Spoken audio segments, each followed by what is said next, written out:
parmi le peuple de faux prophètes, et il y aura de même parmi vous de faux docteurs, qui introduiront sournoisement des sectes pernicieuses et qui, reniant le maître qui les a rachetés, attireront sur eux une ruine soudaine. Plusieurs les suivront dans leur dérèglement et la voie de la vérité sera calomniée à cause d'eux. Par cupidité, ils vous exploiteront au moyen de paroles trompeuses. Eux que menace depuis longtemps la condamnation et dont la ruine ne sommeille point.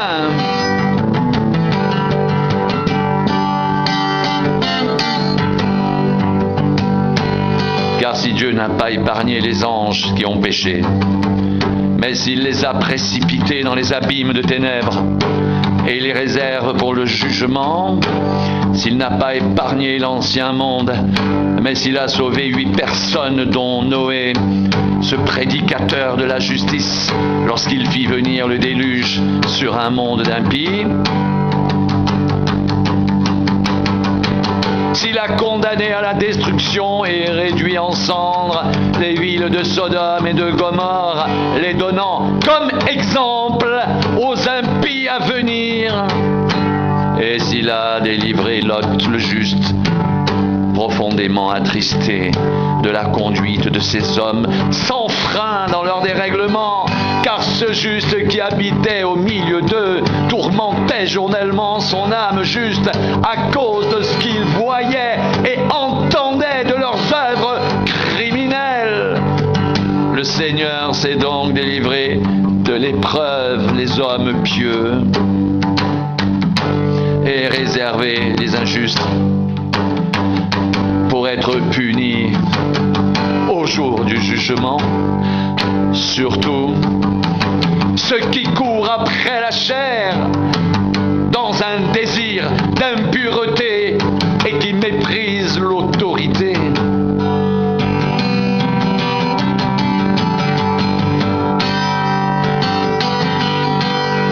Audacieux et arrogants, ils ne craignent pas d'injurier les gloires, tandis que les anges supérieurs en force et en puissance ne portent pas contre elles de jugement injurieux devant le Seigneur. Mais eux, semblables à des brutes qui s'abandonnent à leur penchant naturel et qui sont nés pour être prises et détruites, ils parlent d'une manière injurieuse de ce qu'ils ignorent et ils périront par leur propre corruption, recevant ainsi le salaire de leur iniquité. Ils trouvent leur délice à se livrer au plaisir en plein jour. Hommes tarés et souillés, ils se délectent dans leur tromperie en faisant bonne chère avec vous. Ils ont les yeux pleins d'adultère et, insatiables de péché, ils amorcent les âmes mal affermies. Ils ont le cœur exercé à la cupidité. Ce sont des enfants de malédiction. Après avoir quitté le droit chemin, ils se sont égarés en suivant la voie de Balaam, fils de Béor, qui aima le salaire de l'iniquité, mais qui fut repris pour sa transgression. Une ânesse muette, faisant entendre une voix d'homme, arrêta la démence du prophète.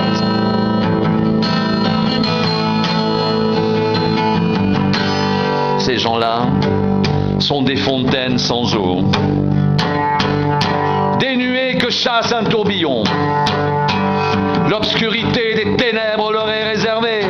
Avec des discours enflés de vanité, ils amorcent par les convoitises de la chair, par les dérèglements, ceux qui viennent à peine d'échapper aux hommes qui vivent dans l'égarement. Ils leur promettent la liberté quand ils sont eux-mêmes esclaves de la corruption, car chacun est esclave de ce qui a triomphé de lui. En effet, détresse être retiré des souillures du monde. Par la connaissance du Seigneur et Sauveur Jésus-Christ, ils s'y engagent de nouveau et sont vaincus.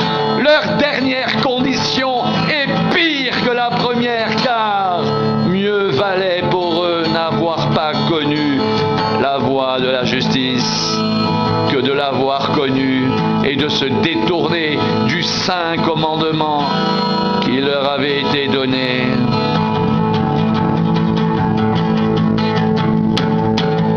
Il leur est arrivé ce que dit un proverbe vrai. Le chien est retourné à ce qu'il avait vomi, et la truie s'est vautrée dans le bourbier.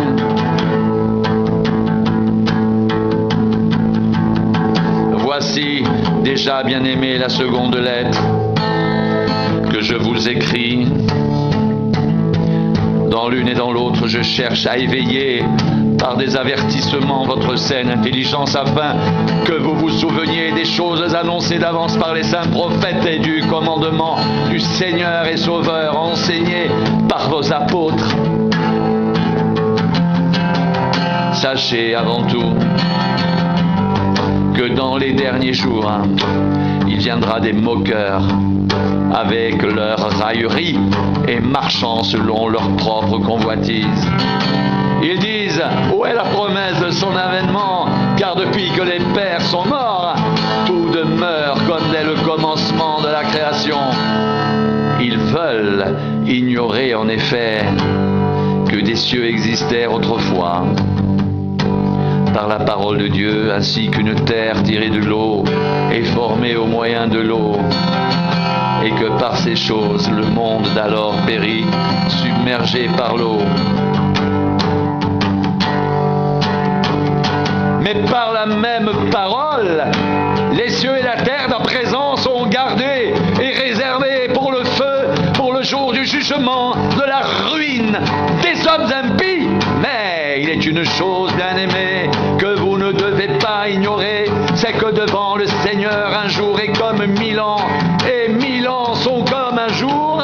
Le Seigneur ne tarde pas dans l'accomplissement de la promesse, comme quelques-uns le croient, mais il use de patience envers vous, ne voulant pas qu'aucun périsse, mais voulant que tous arrivent à la repentance.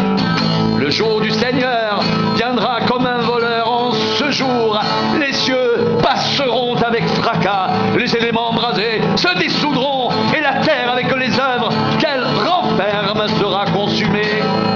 Puisque tout cela est en voie de dissolution, combien votre conduite et votre piété doivent être saintes.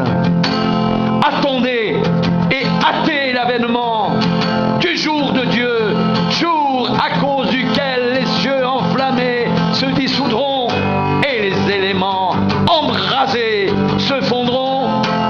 Mais nous attendons selon sa promesse de nouveaux cieux et une nouvelle terre où la justice habitera.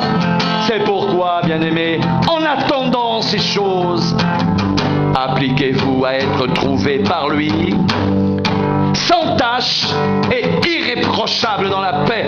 Croyez que la patience de notre Seigneur est votre salut, comme notre bien-aimé frère Paul vous l'a aussi écrit, selon la sagesse qui lui a été donnée.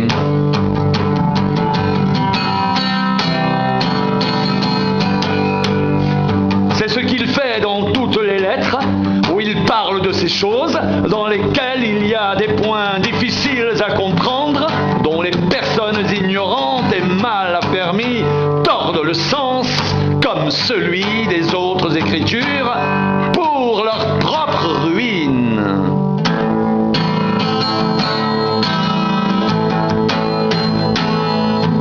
Vous donc, bien-aimés, qui êtes avertis, tenez-vous sur vos gardes, de peur qu'entraînés par les garements des impies, vous ne veniez à déchoir de votre fermeté, mais croissez dans la grâce